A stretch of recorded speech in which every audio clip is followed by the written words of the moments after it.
My twin sister had always been gentle and indifferent, never striving or competing with others. Once, she was wrongly accused of theft, and I fought hard to clear her name. I uncovered the truth, but instead of being grateful, she told me I was too aggressive and insisted the accuser hadn't meant any harm. To make matters worse, she even apologized to the accuser on my behalf. I once won a scholarship for her, but she gave it away to someone else, saying I was too utilitarian and that success comes only to those who avoid striving or competing. When her graduation project was sabotaged, I tracked down the culprit and reported them to the police, ensuring her justice. Yet she criticized my extreme actions and forgave the culprit. Her ex-boyfriend, a hooligan, harassed her, and I stood up for her.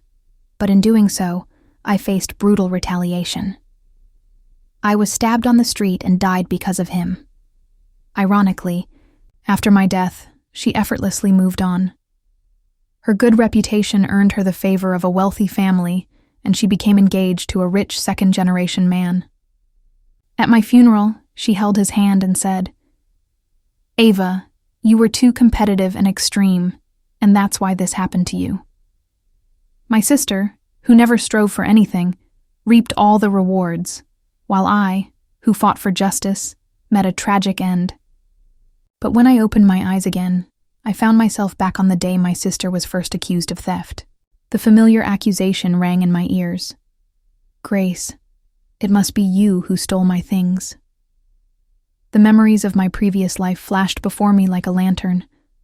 I remembered how that day unfolded. Mia, her roommate, accused her of stealing, and I had been the one to stand up for Grace, demanding Mia not accuse anyone without evidence. I involved the teacher and found proof in the surveillance footage, showing Mia's boyfriend had taken the items, not Grace. Even then, my sister defended Mia, saying she hadn't accused her on purpose, but was merely anxious over her missing belongings. She turned to me, scolding, "Ava, you're too aggressive. We're all roommates and should live harmoniously." Then, she apologized to Mia on my behalf, earning praise from our roommates for being kind and understanding, unlike me, whose strong personality made me seem difficult to get along with. This time, I wasn't going to let things unfold the same way. My sister had always been gentle and indifferent since childhood, never striving or competing with others. Because she was weak at birth, our parents always told me to take care of her. Over the years, I became her shield, rushing to protect her from harm. I offended others for her sake, while she gained a reputation for kindness. When her ex-boyfriend, a hooligan, harassed her, I stepped in to protect her. In retaliation, he stabbed me on the street, killing me. At my funeral, my sister said, "Ava, it's because you were too competitive and extreme that you ended up like this." Even in death, her words haunted me. But God gave me another chance. In this life, I vowed not to stand up for her again. The moment came sooner than I expected. Mia, my sister's arrogant and domineering roommate, accused her of stealing. "Grace, everyone was out yesterday except you. If you didn't take my things, who else could it be?" Mia's follower, Lily, joined in, pushing my sister aside to search her belongings. They dumped her possessions onto the floor, even tossing her quilt from the bed. My sister stood against the wall, pale and trembling, her eyes filled with tears, but she said nothing to defend herself. Despite the humiliation, she remained indifferent, her gentle demeanor intact. In my past life, I would have intervened, cleared her name, and taken the blame.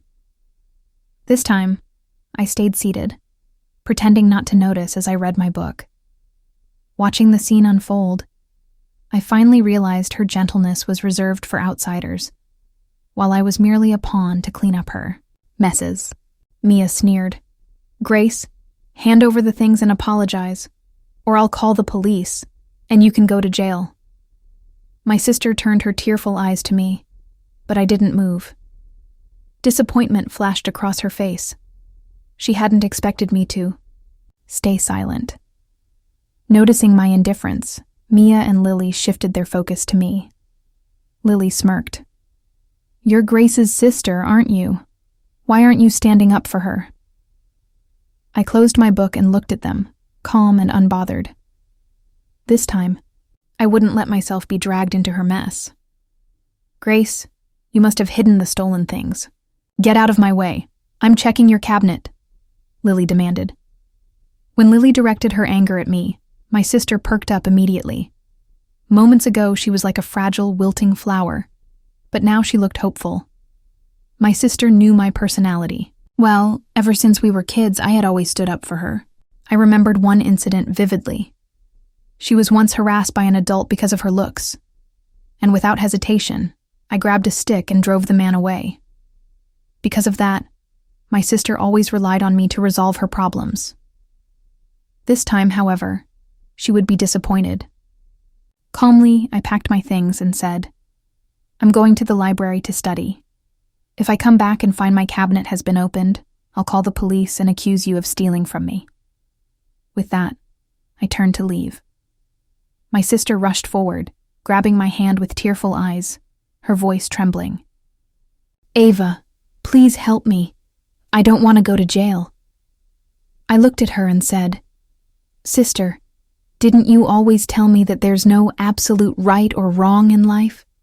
That it's unnecessary to argue or compete, and that success comes to those who remain calm? You should keep a calm mind now."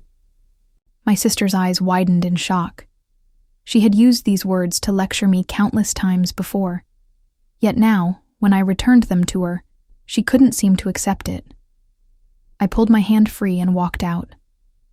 I wanted to see how my gentle and indifferent sister would handle this false accusation on her own, without me to protect her, and whether she'd still gain a good reputation and marry into wealth as she did in my past life. This time, I focused entirely on my own goals. I joined the subject teacher's experimental project team, which I had skipped in my previous life to look after my sister. This project held the key to earning an overseas exchange opportunity. I worked hard, leaving early and returning late, but I checked my cabinet each night, ready to call the police if anyone tampered with it. Lily and Mia, it seemed, were nothing more than bullies who feared those who stood their ground. One day, as I left the cafeteria, I saw my mother walking toward me. Before I could speak, she slapped me hard. "I told you to take care of your sister. How could you ignore her when she was wrongly accused of stealing?" I had long been used to my mother's partiality, always siding with my sister. But even so, her scolding and slaps stung deeply. My heart clenched painfully, and tears welled up in my eyes. "Are you deaf? Didn't you hear me?" my mother shouted, her voice sharp and unrelenting. My mother raised her hand to slap me again, but this time, I was ready. I dodged, and she stumbled slightly, barely steadying herself against a nearby tree. Shock flashed across her face before it twisted into anger. She rolled up her sleeves, her voice trembling with fury. "I'll beat you to death today. How dare you resist me?" She lunged at me, but I turned and ran. This wasn't the first time. I recalled a similar moment in my childhood, when my mother stormed into my school after I failed to protect my sister and publicly beat me in front of everyone. Back then, I couldn't escape. But now, as I ran, I noticed something new. My mother wasn't following me. Glancing back, I saw her hunched over, hands on her knees, struggling for breath. The woman who once seemed so towering and domineering now looked small and frail. I stopped and walked back to her, my heart heavy but resolute. "Mom," I said, my voice steady. "I'm not my sister's slave. She's an adult. Why must I always take care of her?" My mother's eyes burned with fury as she straightened up, raising her hand to strike me again. This time, I caught her wrist. She tried to pull free, but I held firm. Through gritted teeth, she hissed, "You ungrateful child. Your sister was weak from birth, and whose fault was that? It was yours. You stole her nutrition in the womb, and she almost didn't survive. You owe her your entire life." Her words pierced me like daggers. A bitter smile crept onto my face as tears blurred my vision. My chest tightened, and I struggled to breathe. It all made sense now. In my previous life, even after I died saving, my mother dismissed it with a cold. "It's Ava's fate. Grace, don't be too sad." From the start, my mother never loved me. She only ever loved my sister. All these years I'd tried to earn her affection, being obedient, taking the blame, and sacrificing my happiness. I didn't want much, just a fraction of the love she gave my sister. A shared birthday, even with leftover candles from my sister's cake, would have sufficed. But no matter what I did, it was never enough. As my mother continued her tirade, her words revealed how my sister had resolved the accusation of theft. My mother's shrill voice pulled me from my thoughts. Her eyes blazed with hatred as she spat. "Ava, you'll repay every penny of that money." Her words barely registered. I was too drained, too numb. I shook off her hand and said firmly, "I won't pay it back." Her fury erupted again as she tried to hit me, but this time, I pushed her away. For the first time, she didn't seem towering or invincible. Instead, she looked small and powerless, just a bitter woman whose love was reserved for only one of her children. Mom, now a head shorter than me, looked startled as I pushed her away with ease. A flicker of fear crossed her face, but it was quickly replaced with fury. "You ungrateful wretch! I've raised you all these years. Every expense of yours came from my money. You will pay me back," she shouted. Her words reminded me of her meticulous account book, where she recorded every cent spent on me, even small snacks my sister didn't want anymore. I wiped my tears and, without any hope of maternal love, replied calmly, "Mom, I'll repay the cost of raising me, but I won't pay back the money spent on my sister." Ignoring her angry curses, I turned and left. She wasn't my mother. She was only my sister's mother. I immersed myself in the experimental project, even setting up a small bed in the lab to work more efficiently. Days passed before my sister approached me about a scholarship issue. She gently shook my hand, saying, "Those people got the scholarship unfairly." I paused, turned to her, and replied, "Sister, don't be so utilitarian. It's just a scholarship, external things." Her face darkened. "Can you bear to see me being deprived like this?" she asked angrily. I couldn't help but laugh bitterly. Quickly, I softened my tone. "Sister, wait and see. Maybe the teacher will uncover the truth. Like you've always said, sometimes, not striving is striving." My words didn't comfort her. Instead, she shot me a furious glare before leaving. In my previous life, I had fought for this same scholarship on her behalf. She dismissed my efforts back then, claiming I was too utilitarian and that such things didn't matter. Now, I poured my energy into my work instead of futile battles. When the project neared completion, I treated myself to a spicy chicken casserole. While scrolling through my phone, I realized it was Henry's birthday. Henry, a wealthy student and my sister's future fiancé in my previous life, had booked the largest hotel for his party. Everyone at school was invited, but only those with impressive gifts dared attend. In the past, my sister had gifted Henry a rare set of trading cards she'd discovered through his mother. It had immediately won Henry's favor, and their relationship had blossomed from there. This time, however, she didn't have that advantage or the funds to buy something lavish. She ended up gifting a basketball, one that cost barely over 100 yuan. When her gift was opened, the ridicule was relentless. "Is this ball even worth as much as this glass of wine? She must be joking. Look at her, she's so poorly dressed. Henry deserves better. She has some nerve." Showing up here, surrounded by mockery, my sister stood silent in the crowd, her eyes red, lips trembling but unwilling to defend herself. She had perfected her gentle and indifferent demeanor, a facade etched deeply into her being. In my previous life, I would have shielded her, explaining that the basketball reflected Henry's passion for the game. But this time, I stayed away, watching from a distance. The reason my sister gave a basketball as a gift was simple. It catered to Henry's interests. But this time, without me around, she faced the ridicule alone. Watching the video of her humiliation briefly, I turned off my phone and resumed eating my spicy chicken casserole. My experimental project turned out to be a great success.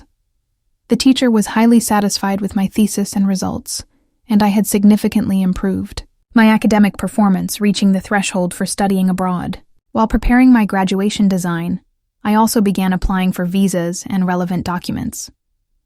Amidst my busyness, my sister came to me again. This time, however, she was visibly flustered, far from her usual composed demeanor. Grabbing my hand, she pleaded, "Ava, my graduation design has been damaged. Without it, the school will expel me. Please help me. I've worked so hard for 4 years." I rubbed my temples and replied absent-mindedly, "Sister, you should ask the teacher for help. What can I do?" Tears streamed down her face as she clung to my hand. "Ava, you weren't like this before. You're my sister. You used to always help me. We're family." Her words only fueled my suppressed bitterness. In my previous life, I had treated her as my sister, even giving up my life to protect her.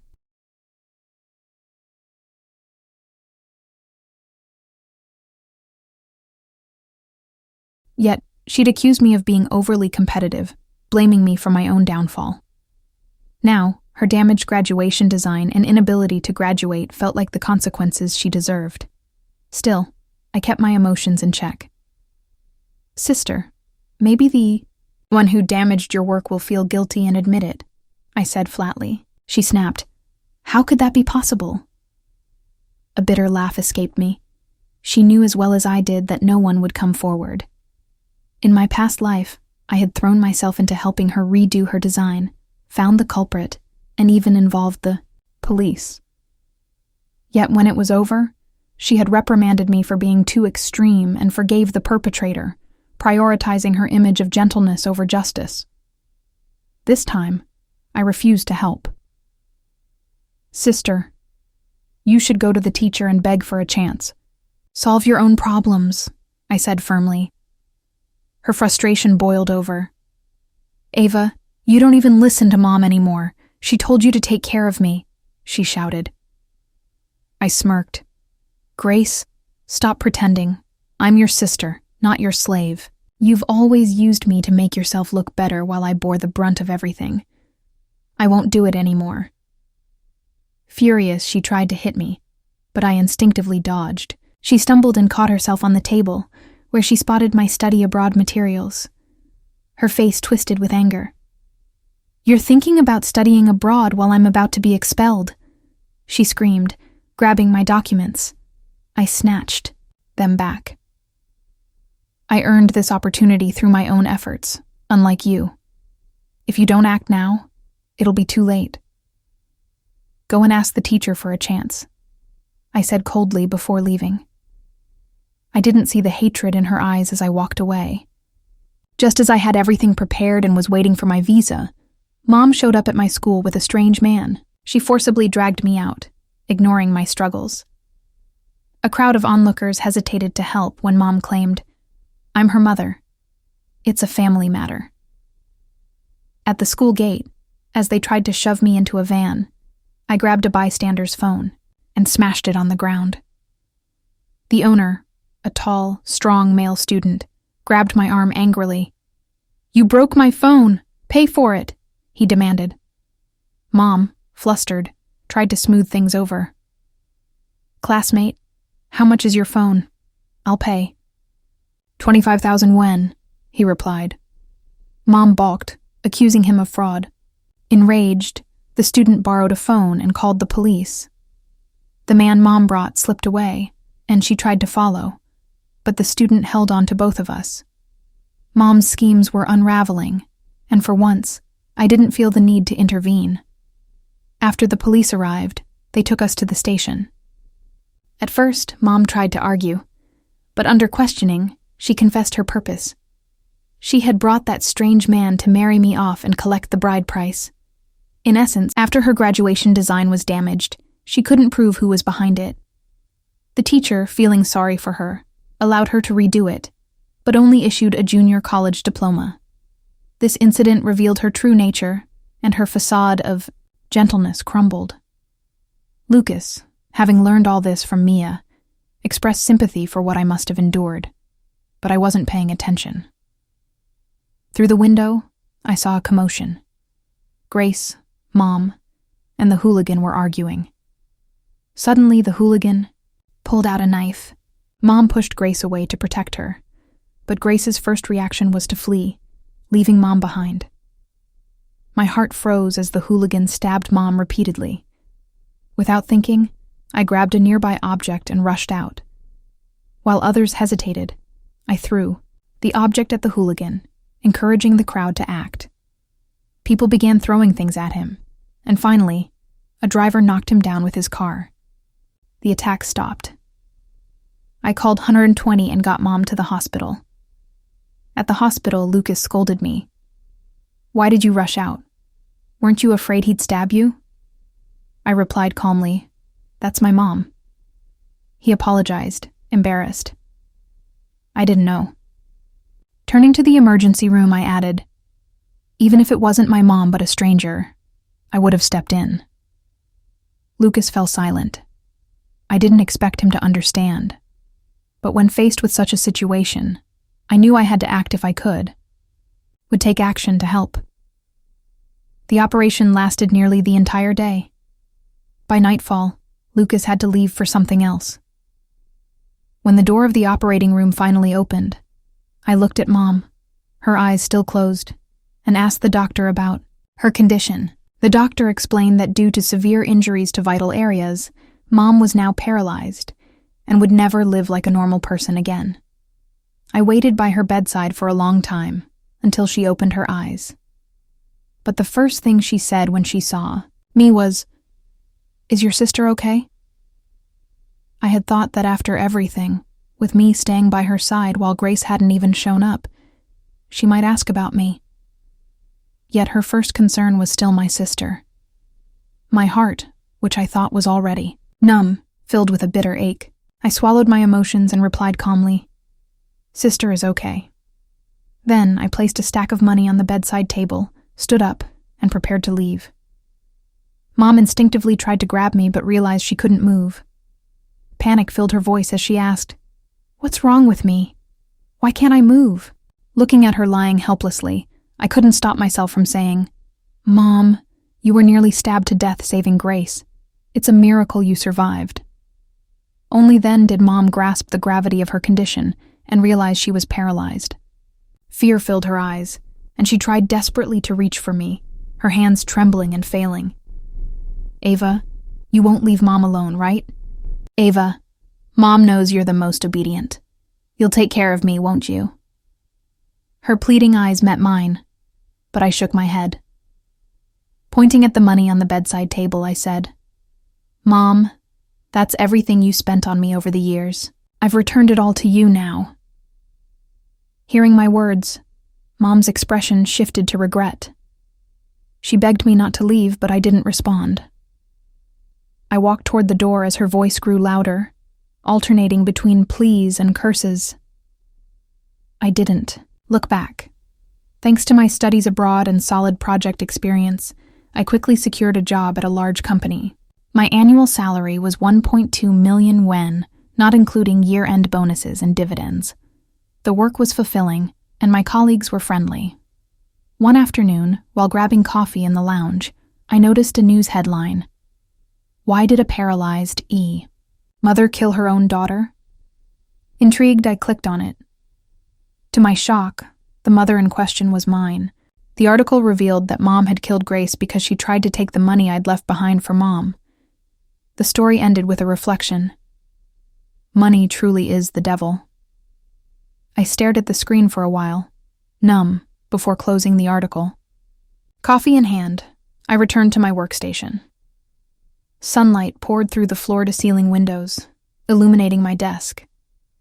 With a deep breath, I turned my focus back to my work, ready to embrace my new future.